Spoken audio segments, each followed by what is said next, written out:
Ken Trahan along with Lenny Vangilder. It's our first NBC Bank weekend preview, brought to you by First NBC Bank with 32 locations throughout the greater New Orleans area and beyond. That's First NBC Bank, proud sponsor of SportsNola.com. The New Orleans Pelicans have a season-high 4-game win streak, which they hope to extend Friday night as they take on the Utah Jazz, a low-level team that's a team that they should beat. But I guess the danger here is being overconfident, Lenny. They've split with this team this year, but you have to love what you've seen of the Pelicans of late. Yeah, 3 great wins in a row over 3 teams that are likely playoff bound, in some cases certainly playoff bound, and that's great. Now, of course, you get if you happen to get the 5th win in a row on Friday night, things get a little tougher on Saturday when you've got to go to arguably the best team in the league right now, and that's San Antonio. So that's going to be a challenge. And then back home one more time on Monday when Sacramento comes in. What you have to love is that different guys are stepping up every night. The one constant is Anthony Davis. Tyreke Evans is pretty much a constant as well. But Anthony Morrow wins the game for them against the Nets.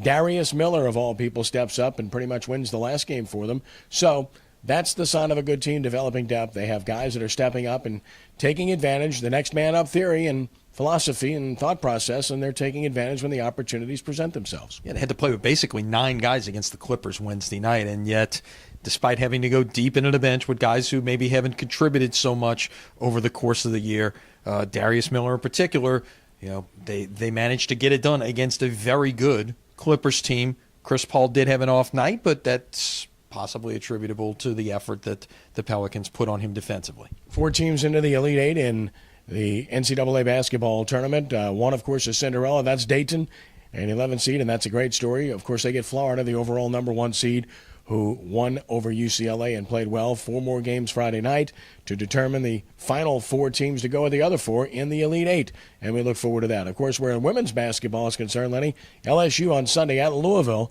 in the Sweet 16.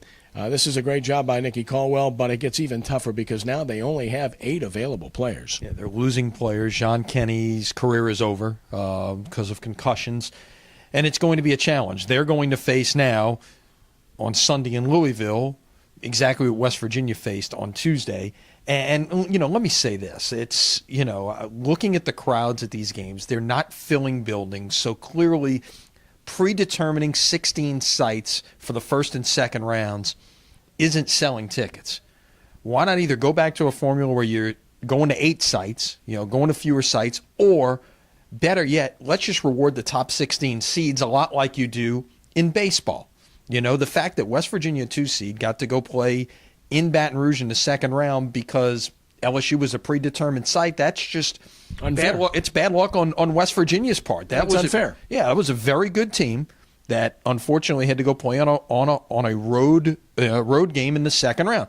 Now, so did Louisville. Louisville had to play their second round game at Iowa. They prevailed easily, in fact. So sometimes the teams will overcome that, but still, it ought to be more equal. And I understand. Look, women's basketball doesn't draw the crowds that men's basketball does, where you can predetermine these sites and such and force people to play on neutral sites. But, again, I think it ought to be reward the best teams. I agree with your second premise, and it takes nothing away from LSU. I just think the higher seed should be the home team. It's that simple when it comes to these situations.